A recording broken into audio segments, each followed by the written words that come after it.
when Perry tells you that you get to lead Bible study with Nanci Alcorn, I mean, like, who gets to say that? Super humbling. And, right. And then there's this part of it that is just like, who am I?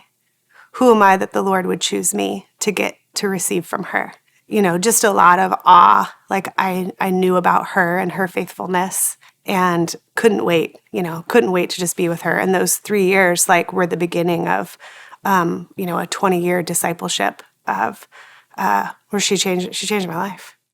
She was concerned about people and prayers and all of that stuff, but was very much like, we're going to do the Bible study. We're not going to miss these questions. We're not going to skip any of those. Like, this is why we're here, is to get to know and love our God. So we're going to make sure and do that.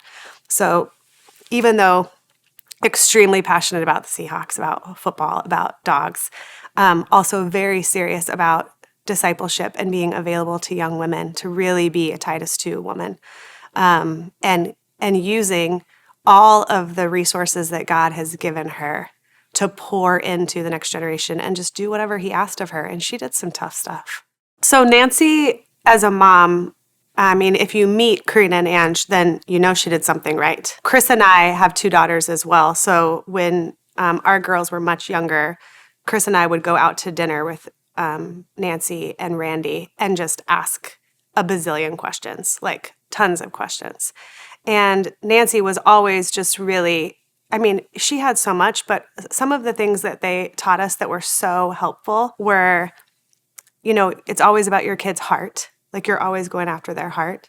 Teaching your kids that they can be friends with whoever, but you got to really pay attention to who their herd is, who you let them spend most of their time with, and those relationships that you encourage, because those are going to be the ones that when they're in high school are going to mark them even more than you do.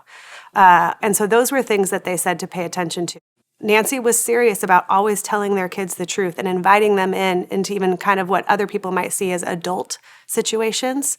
When Randy went to jail, when all of those decisions were being made, they brought their kids into those decisions.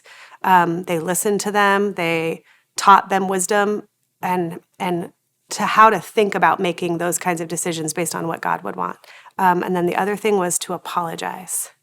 The power of a parent apologizing was a huge thing, and she edited like all of my talks. I mean, every message that I wrote, I would send to her for editing before I gave them, and then I'd get her feedback. I wanted it, but sometimes it was tough. It was good. It was always good. I took every single thing, but I couldn't miss out on that opportunity, right, for her to just pour into me in every way.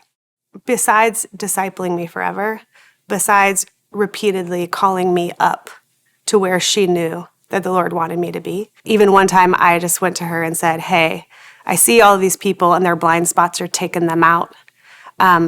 Please just take a few days and then come back to me. But will you please just pray about what my blind spots are and then tell me? And Nanci was like, okay. I knew she was going to take it serious, and I knew she was going to tell me the whole truth. And a lot of people won't tell you the truth. But she cared about my holiness. And I knew it, and I knew she loved me.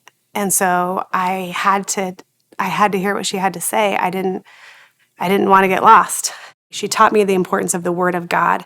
She taught me about who to read, why to read, how much to read, keep reading, where to give your time to, how to balance those things, how to be a truth teller.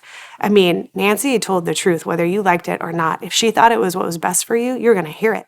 Satan would rather that I bail, but not bailing. Nanci wouldn't bail. She never bailed. And so I'm not going to either.